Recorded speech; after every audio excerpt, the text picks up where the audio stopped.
Yeah, McCabe, Edmondson, and Riley are out on defense, and that's it. Jones goes in there. What was the conversation like regarding Austin and whether or not he would play tonight? Well, I mean, we got 12 forwards, so it wasn't much of a conversation, quite honestly. It was a brief discussion just about the idea of 11 and 7, but the reality is, for me, like the 70-goal thing aside, Austin's playing good and feeling good, and if we had more guys to sit or rest, he probably wouldn't even be at the top of the list for me, quite honestly. So, in terms of Austin, there was not really much of a discussion there, and I like that we can get some of our defensemen some rest. Those guys have been banged up and are important and have taken a lot on for us this season. Edmondson obviously just coming back from an injury, and we get to use the depth that we have on the back end there. Do you like that Ilya is going to basically have like a week off to regroup? I presume you planned this all along. Yeah, obviously he had a busy schedule before this week, and that was by design. I think both guys have had good work. The last little bit. I think the last 11 games, I think it's 6 for Samsonov and 5 for Wall, and feel good about where those guys are at. And those games have come in bunches for the two of them, and.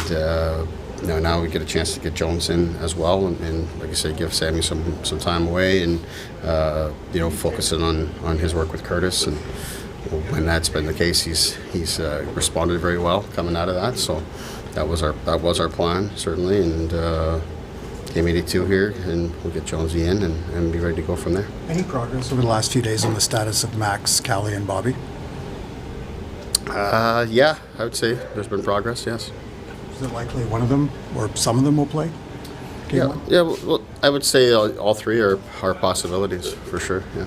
For tonight, how do you measure the emotions knowing that this is the divisional rival, but there's not much to play for at all, if anything at all, in this game to just kind of it's a tricky one on both sides, right? You need to play the game. It's an 82-game schedule. You want to get through it with good habits and good detail, but of course, health is the most important thing.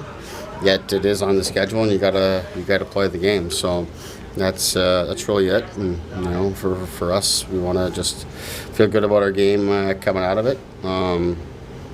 Reality is, though, whether we feel good about it or not, we're going to wash it and move on and be ready for Saturday. How close do you feel like your team's game is to being playoff ready right now?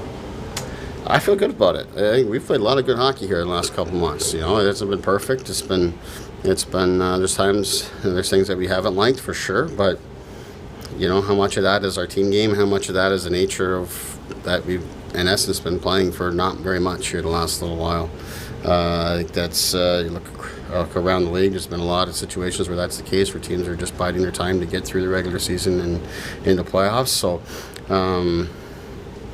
I've seen lots of good things from our team. Look at our first period on the road last night against a really good team. They did have something to play for, and of course we weren't able to sustain and hold it all the way through. But to me, when we really needed to call on it, I really liked how our group has played, and that gives us confidence going in. How are you going to manage the minutes tonight? Just roll it? Do you have an idea, a number you want to keep the top guys below just because it is a back-to-back? Yeah, I do have an idea, but we'll play the game. Our guys who don't play as much will certainly play more tonight, so we'll manage it that way. But you got to see how the flow of the game goes. In some cases, as a coach, a lot of times the questions come and you look at the focus is the minutes. You don't necessarily control the minutes or the seconds. You control the shifts, and then the game itself kind of works out the flow of the minutes and where they land with special teams and whatnot. Last night was a ton of special teams, so there's a lot to manage there in terms of the minutes and the long periods of time with guys sitting, which is never a good thing. But we'll just see what the game brings here today. Hopefully, it's got some good flow and we can get out of here quickly.